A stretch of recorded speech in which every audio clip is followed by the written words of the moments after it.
Tappers, welcome back to The Art of Perfecting. If you're new to this channel, I'm Perfecto. It's nice to meet you all. I create content about the cycling community, events out there, and anything lifestyle. I'm really excited to show you guys what happened during the 2-day bike camping trip that we had with famous cycling content creators like Pajak Niwan, Only Ahon, Miko Ferrer, and of course we're celebrating the birthday of the founder of Voodoo Salawal Co, Mon Season. So he's the one who made this cycling cap, and he designs other colorful polos and also cargo shorts, and he also has a 420 bike shop in Kutan, Parañaque. So it's really exciting to be with everyone, and we will get to meet famous mountaineers as well. So everyone's gathered together, everyone's really experienced in bike packing, and it's going to be my first time, so learning from the best, right? So for my setup, I was trying to be minimalist. So the day before we went bike camping, we headed to Decathlon to buy our carrier for the back of the bike, and then we also bought the bags. We had to buy some towels as well because I was running out of towels that were kind of compact. So I was always thinking about making things compact, but at the same time, I learned that, oh wow, I was still bringing a lot of things that were unnecessary for this trip. So I'm hoping in this video I can show you guys how the culture is in the Philippines, because we've seen other countries doing a lot of camping trips, and it's going to be exciting to see how do Filipinos camp, right? So the best thing about my setup is that I got a gravel bike already, finally, after all this time of wishing that I had a gravel bike. It's just perfect for the environment here in the Philippines, where all of the roads are still in construction or there are a lot of cracks in the roads. I don't have to weave through a lot of things anymore compared to when I was using my road bike.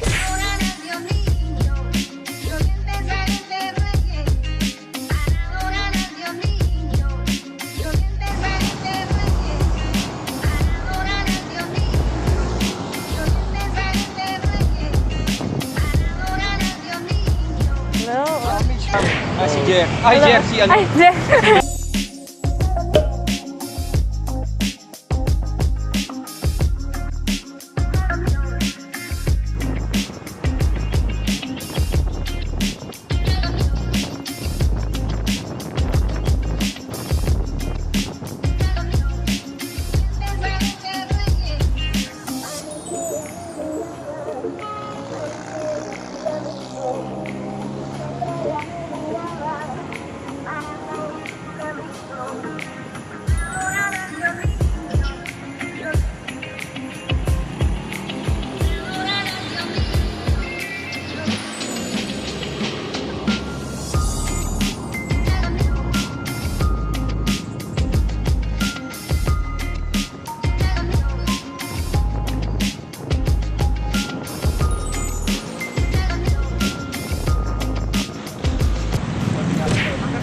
Pareho na helmet.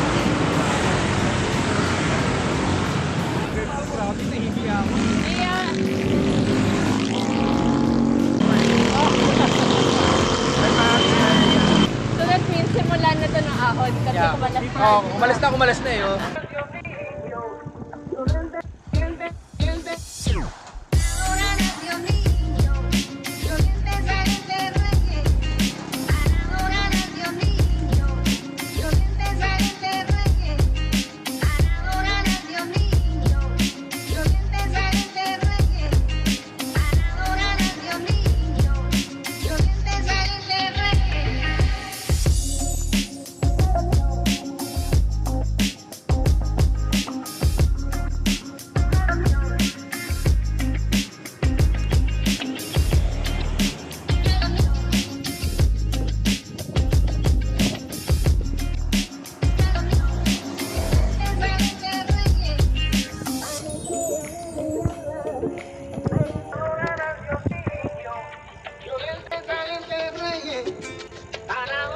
Nice view.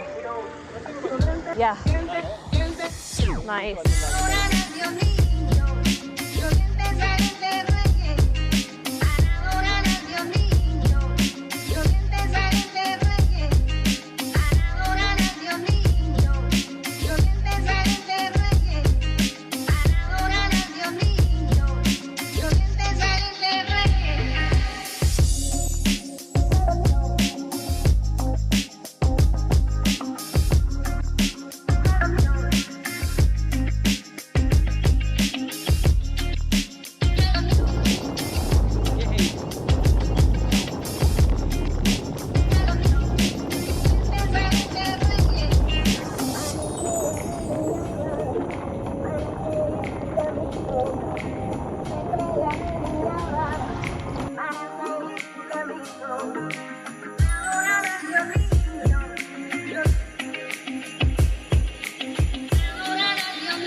Sige, picture tayo.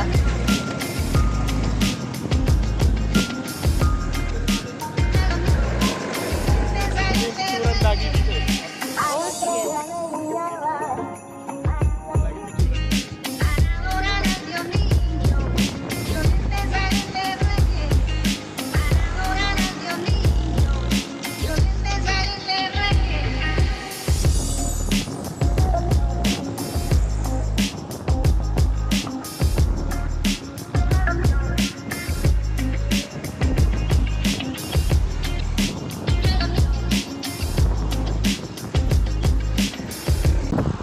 Pa-aero games tayo.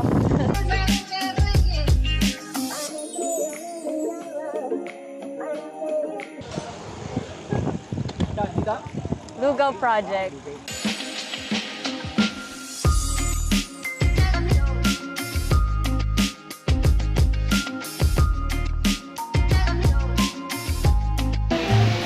Lugaw Project, guys.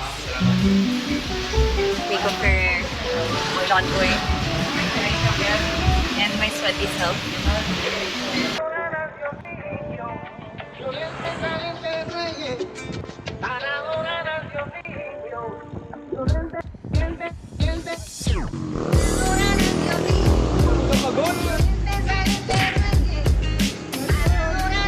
Grabe yung setup mo.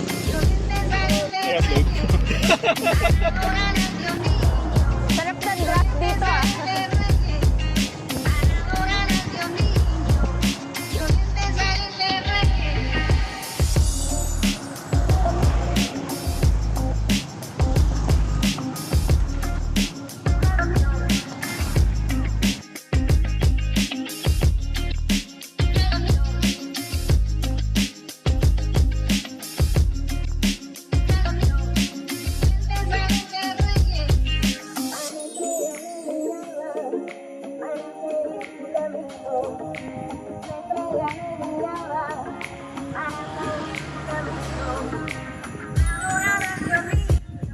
Nikot-ikot na namin yung windmill sa Pililya. Yeah. Saya naman niya umahon.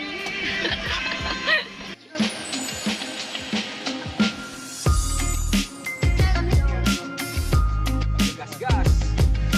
Yung goma ayun, no? Tanggal yung ano, yung kapit. Ganda talaga yung nakadalong. So even though you have to be aware of your surroundings, you have to check your brakes and all, it's still a really relaxing experience because at the end of the day, you don't get to experience this every single day when you're in the city. To withdraw yourself from all of the stressful surroundings, stressful environments, and this just gets you out of that zone.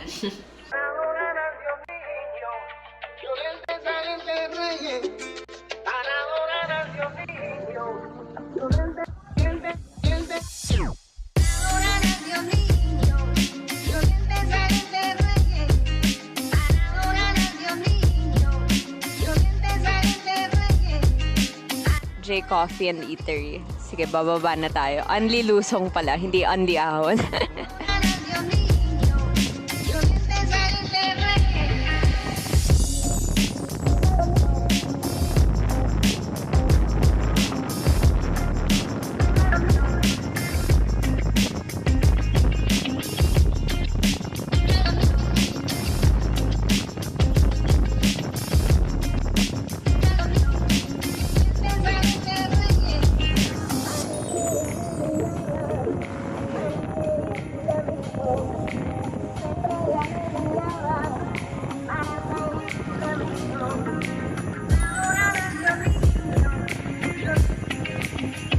And when it comes to suffering all of the heat, all of the climbs, at the end of the day, bikers just laugh it off. Which is something that I think is very natural for Filipinos, is that we suffer together and we make fun out of it. And it's really nice because it also gets me going when it comes to my normal daily life. It's like when you're a biker in heart, You're going to go through places and go through challenges, and you're still going to be okay.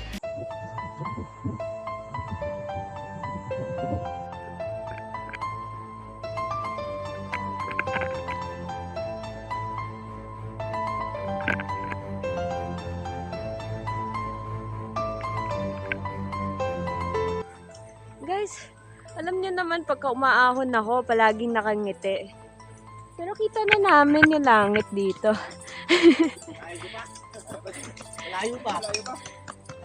Ilulubid ko na yung aking bike dito. 4 na ahon.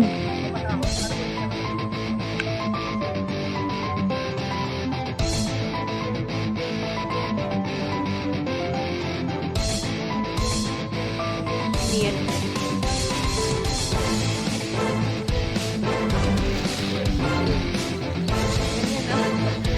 Yan na.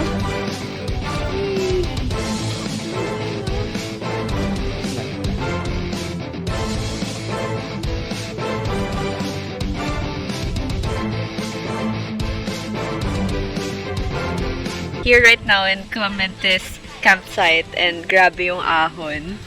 Wala akong masabi. Mas mahirap pa sa mga Tagaytay. Ganong vibe. Huwag mo na lang pansinin. Ang daming nakahubad kasi grabe na yung init pa ahon.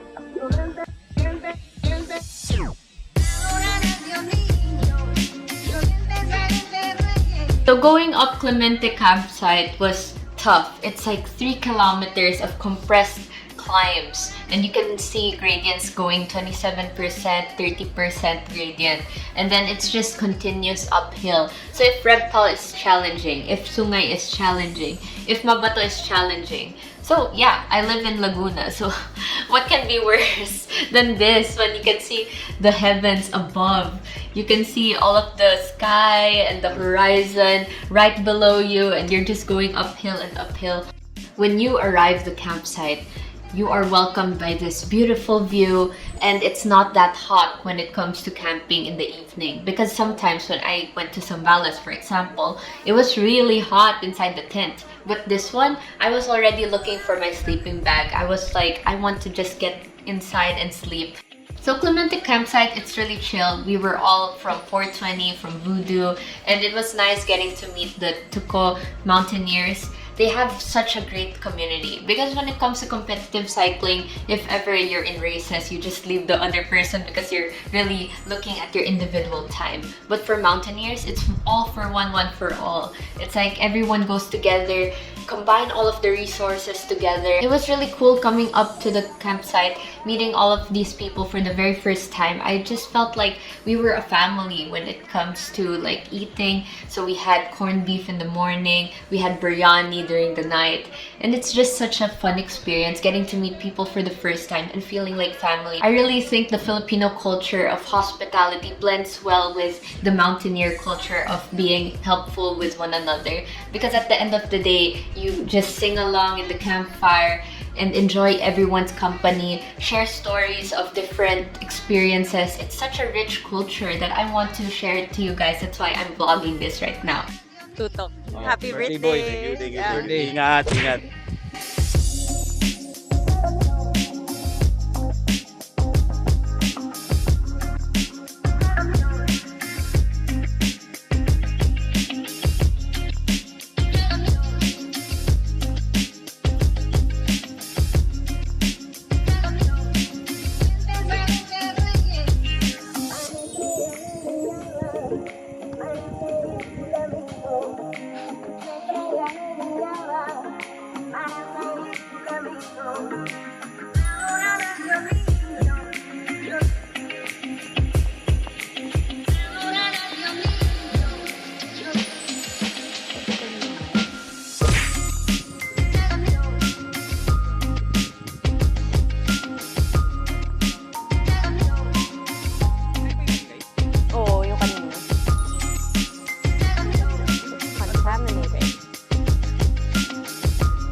So going uphill was a struggle. Going downhill was also a different struggle because it's scary. You might fall off and lose balance. Especially when you're carrying heavy bikes going downhill, it's like all of the gravity is just pulling you off.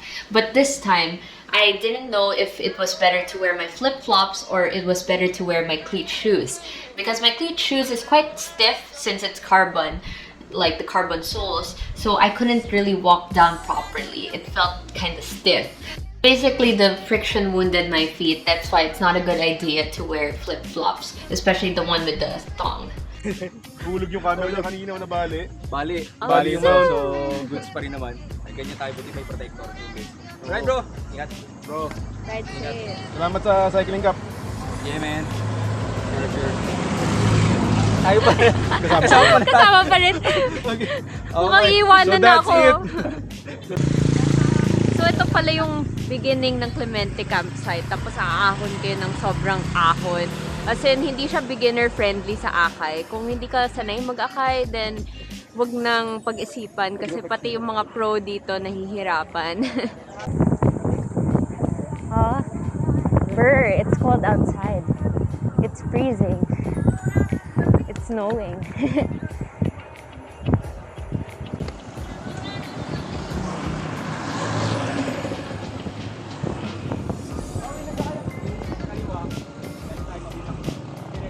Oh.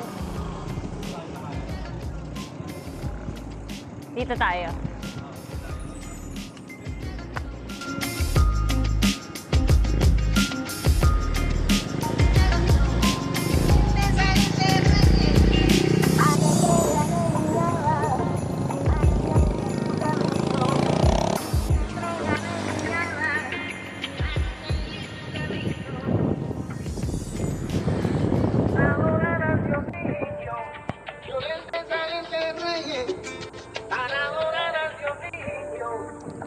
Fast rolling road. Yan na.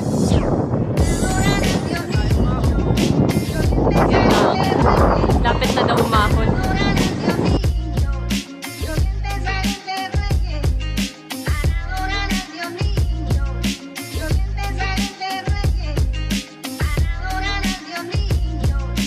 So we're here right now, the Red Horse side. It's very iconic to people who are riding throughout Laguna. It's exciting kasi first time ko nakita siya. Solid siya. Mainit ngayon eh. Actually, papunta na kami ngayon sa may Lumban area. Lumban Laguna ha, hindi Lumban Quezon. Baka mapunta Pico tayo kung Lumban Quezon.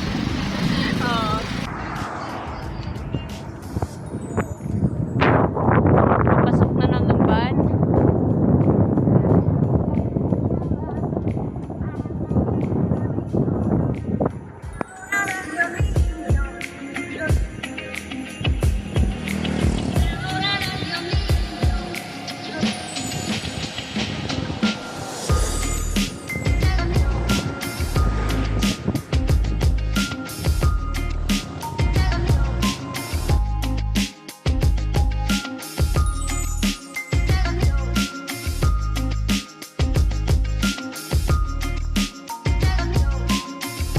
Here right now, Arco ng Bagsanhan.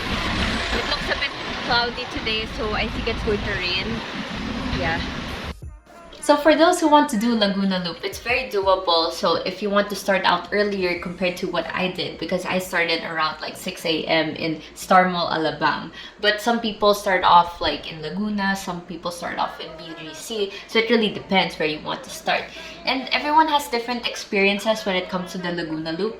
As for me, I did it with the combination of bikepacking, but some would want to do it one day, like the whole loop. It's actually doable just as long as you bring less gear.